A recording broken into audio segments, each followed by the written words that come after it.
Is it catching? Talking to it. The mic. XD. Okay, it is. Yay. Okay, I think. Are you trying to get the layout? I'm just trying to get the levels a little bit nicer to hear so that we're audible over it, but we don't drown out the game sound entirely. But I think we're okay here. Okay, that's fine. Oh, we have a new keyboard. Yes, it's a very epic gamer keyboard, actually. On DOS. Give me 1 second. What are you trying to do? Oh.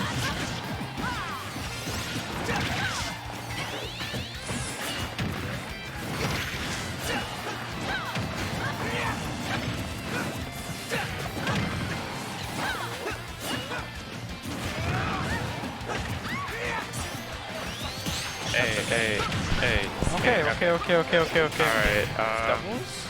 W's? W's. After a bit of a delay because of a power outage, you know what it is.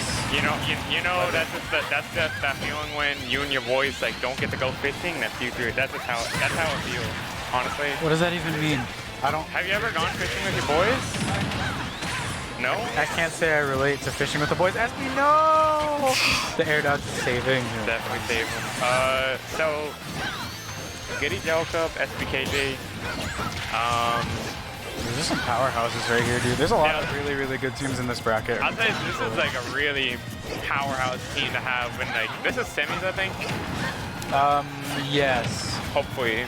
Yeah, it is. So this is like actually pretty interesting because we have what a lot of people would agree is like San Antonio's current #2 with Gidy and like SA's long-standing #2 with Espy. And then two like around top 5 level players. I think all of these have been top 5 at some point, probably. Yeah. Very familiar with the PR rankings in general, though. Very familiar players. If you've been to SA, you probably heard of probably all of these names at least once on the microphone. Oh yeah, definitely. So Espy going Sonic, KJ going Lucina. Now KJ's a Ridley Belmont singles actually, but in doubles he usually tends to lean towards the Wolf and the Lucina. It's interesting to see he didn't pick Wolf in this actually, considering Gidy with the Roy. He actually he's a big fan of swords. It seems like he plays Youngling, Roy, Crom. I mean, I think I could see why you wouldn't want to necessarily go Wolf. Looking at both of Red Team's characters, they're both really like combo-heavy characters, and on a fast faller like Wolf, that can really kind of hurt you. Sure. And considering the Lucina versus like Peach matchup, being able to keep Peach out a little bit more effectively alongside Roy, I think I can see it paying off as long as KJ plays his situations properly. Espy definitely going to be taking more of a backseat supportive role within this comp. Oh, no KJ! Oh, that's really big. Good save from Jellocup, making good use of the flow. Save. But even then, look how much damage he ate just from all that. 74.7. He was basically on a fresh stock, and now he's on the verge of dying. So basically, evened up the game for the blue team. Yeah, getting caught with the wrong Lucina forward air off the ledge at the wrong time, or Sonic forward smash. He could add it back there too, like in a way from Lucina. So he's also gonna be scared of that. Now Espy applying a lot of pressure to Jellocup. You see him like constantly up in his face, not giving him any real room to breathe. But this is really far from undoable. But yeah, KJ gonna explode. A well-placed up smash from Jellocup. So that was an interesting first game because there's a lot of really weird interactions happening. Namely, like you said, Espy usually likes to play more of a support role as Sonic because abusing his speed is really useful. But with Lucina wanting to keep them out and not want to play that boxing game, it's almost like Espy doesn't really have the time to be playing that support role too much. Yeah. And so you can see him coming out with the combos and the ledge guards a lot more actively compared to how you would usually see him play in a double set. I don't know, I think this is gonna, I think this game, and maybe even this whole set, assuming these team comps stay the same. It's probably gonna be really close, I think. Yeah, it's gonna be really close, but I think it's gonna come down to whether or not KJ is capable of putting himself where he needs to be and doing what he needs to do. At least getting the right hits that he needs. Considering, like, you saw like in that earlier stock where he like got that forwarder. Oh yeah. On like Gidy, he could do like things like that again. Just put himself in that good situation and like. Definitely. Yeah, see, like he needs more moments like that. He needs to know he's catching and a press lot. Lucina's advantage state because it's just so good. It's so strong. It's a really strong advantage. I guess especially against someone like especially Pete, these two characters that they want to be in, like they. Yeah. And even especially against like Croy, in general, for example, they both very like let's say Gidy goes like Crump. He would struggle off stage if he just gets like forward chain forever. Definitely. And even then, like Peach, with how amazing her movement is, she struggles on sword. So, good ledge guard with just the turn up. Yeah, just gonna send that thing down. Espy in trouble. KJ looking to save, but actually putting himself in danger. Jeez, man. Good recovery coming in from Jellocup. Putting KJ in a bad spot. Yeah, see, those situations where KJ's there, he just got optimized, and when he did, he got that stock right there. That evened out the stocks, but KJ needs more than that if he wants to start winning this set. Yeah. Oh, there we go. See, another good forward smash. Another kill coming in from Lucina right there. Only a minute and a half, and the game is pretty even. Yeah, I'd say pretty even. Most of these characters die mostly around the same percentage, and depending on the situation around the same way, at least in this kind of doubles composition. Yeah, none of these characters are particularly heavy. Or none of them are particularly giving, besides like maybe Roy kind of like that. Sonic is maybe. Horizontally, yes. I think Roy is actually probably the most exploitable of all of them. Oh yeah, definitely. Roy is definitely the most exploitable. The verticality of the Fire Emblem characters here is just too good to really, or not the Fire Emblem characters, but Lucina and Sonic is really too good to disregard. Yeah. Since their aerial drifts aren't bad at all. They're no Little Mac basically. Yeah. But Espy. You know, like, having a little bit struggle right there. It's definitely still possible to get those two characters. Oh yeah, for sure. So red team pressuring blue team right out like into these corners. This is actually almost perfectly even. It's kind of wild. Oh yeah, no, it's crazy. It's just the one stock separating actually, really. Jellocup's been making great use of that float to really like. It does a really good job of pulling somebody on the blue team off stage, and then once they're pulled off stage, it gives Gidy a lot of space to really move around, get out of whatever tight situation he might be in, because obviously Espy's thinking, okay, I need to help cover these options sometimes.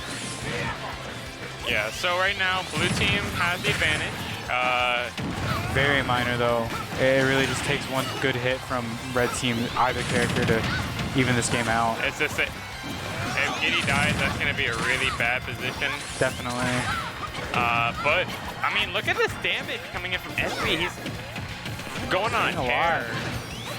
He wants this game. He needs this game 3. That's a big back air. He almost got the read, but KJ making a wise decision to just tech roll instead of just teching in place. Yeah. Yeah, that probably would have been death actually. This is still really scary. Max Rage Roy. That dancing blade at the ledge is not something to. I mean, even Max Rage, like soon to be Max Rage Daisy Fair, is still kind of scary. And barely living. Right. All it takes is one hit. Oh. That's bad. Oh, that's so not going to be the optimal punish that he's looking for. Not going to fully capitalize. It's going to keep red team in the game as Espy missing that punish. Barely living. Big forward air coming out from Espy in a that's going to be that. Going to go ahead and take the. Oh, there we go. So game 2. 1-1 right now in this semis match. Definitely a close set. Yeah, you're seeing, like I said, you're seeing a lot more solid play come out of KJ here. Able to wrap up a lot of those stocks where Espy can't. Because Espy's character, Sonic's, looking for more straightforward options to kill a lot of the time that just aren't as effective as Lucina's moves. Things like back air off stage or forward smash. Even back throw, I think, is still a little weak in this game. Like you can see that forward tilt didn't even send Gidy particularly far. It sent him barely to the ledge at half stage. And that's even with like the hit connecting. In this game, Sonic F tilt and some of his moves like a lot of his multi-hits sometimes just won't work. Yeah, they're a little troublesome. So, like spin dash sometimes won't connect, up air will often not connect, F-tilt sometimes will just will not connect, and even when you get it sometimes, like where he did there, it just had a very little distance, so there's just like, there's not a lot of reason not to do something different. All of those are a big source of frustration for like every Sonic player I've been. Yeah. And we're sticking the same team comps into game 3. We only had one switch, and that was from Daisy to Peach. See, that was the counter pick. See? And we're going to town. We're not sticking to PS2. An actual counter pick coming out of out of the red team, yeah. Yeah, Jellocup and Gidy here. I remember when I played Jellocup Espy in doubles. This is actually the stage that they counter picked.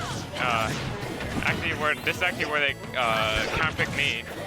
Yeah, maybe it's a favorite of Jellocup in that case. I feel like it would be. I can see it being. I mean, even counterpicked it against me in double or singles when I went against his Bayonetta and Peach. That makes sense. I think he might just like the room to run around with, actually. The room to run around along with the platforms occasionally is really like a big thing. That's a really compared nice to stages like Battlefield. Yeah. Where like Battlefield, you have the platform, but it's also a really small stage. You're brawling a lot of the moments in the game. But in this kind of stage, you have room to breathe while at the same time you still have that platform pressure that you can apply to other players. It's actually really nice to see how much like damage Gidy's putting out. Like his damage output has been very effective. He's been getting a lot of like big old hits here and there on like the blue team, and you see they're at like 90s. They're already in the 90s. I mean, especially this game. Yeah. Gidy doing a good job playing avoidance, but the spin dash follow-up gonna cost Espy a bit here. Not gonna take his stock, but it's gonna leave red team in a decent position to come back. Good upset coming into Gidy. Gidy fighting out of the corner right there, actually. He's in a really bad spot. No! Gidy's still not dying. Great DI. Yeah, that's so bad for the blue team, though. Yeah, that's gonna take them down a stock. Even if these stocks are easy to take, it's gonna give them more opportunities to just like build this lead. Get that steamroll going right there. Yeah, and especially with players like Gidy and Jellocup, they're so momentum based that I mean you can't let them run away with these stocks. They're also very aggro players, so they're gonna just like go, even if they're about to die, they're just gonna put a bunch of damage on you. And that's the thing with both of them. If you give either of these characters and players an inch, they're gonna take a mile every single time. Killed Espy like an 83. The dash attack finally look at coming this through the momentum kill. coming in from Gidy. You see these instinctive parries just coming in. He's so confident in all of them. He knows what blue team wants. He knows they're looking for those kills, and he knows that they're looking to rack up damage fast so they can make up this deficit, and he's making them pay for it. Yeah. He's not giving it to them for free, by far. Nice air dodge coming in from Jellocup from the air dodge in. Even if it cost them a hit out of KJ. Every bit of damage, the closer and closer they can get to taking Espy's stock, the bigger and bigger advantage they take, because there goes KJ's stock. Right now we got red team looking in a really nice position, actually. Even if like one of them dies, they're still mostly okay. They've been carrying a lot of momentum. Yeah, they're definitely just looking to build damage with these stocks that they have left. Even just building KJ to like 50% more, or putting Espy at like 80, I think that would be a huge advantage for them coming into these last stocks. Oh yeah, for sure. And looking for a Peach combo. Trying to get these low percent combos going. Blue team already in the mid percent right there. Hard gonna find them. Jellocup finally losing a second stock. Good answer from Gidy putting. God. Oh, that was a terrible spot, but he somehow survived. Yeah. Actually. Putting him at a pretty high percent against these two characters, though. One Dancing Blade could be the difference between this set. Double-edged dance, yeah. Win or loss. One double-edged dance is probably gonna kill both of them. Actually, oh yeah, definitely. For sure. With this rage, they've got to do something, and they got to do something fast. Oh, that's not it. That's not the option right there. This is looking pretty grim for KJ and Espy. Gidy still has. And that's going to be the set. No, it's not. Wow, good DI and Espy. Sour spot. Good back air. Shout out to Joey. I mean, even Sonic still being the good 2v1 comeback character, or he's a good 2v1 character he wasn't for. He's gonna struggle to kill. He's still gonna struggle to kill, and also in this kind of situation, he has to always so perfectly just to get a stock even. Going deep, and he can't get that flow, and he's just gonna punish the spin dash with an up smash. Wow. That is crazy. so unfortunate. I believe we have Whiteout and Illusion playing Phoenix and Steph, so Phoenix and Steph will be getting off commentary right now. All right. Phoenix and Steph will be getting off commentary. Yeah, both Phoenix both will be getting of us off will. commentary. No, both of us will. My boy. And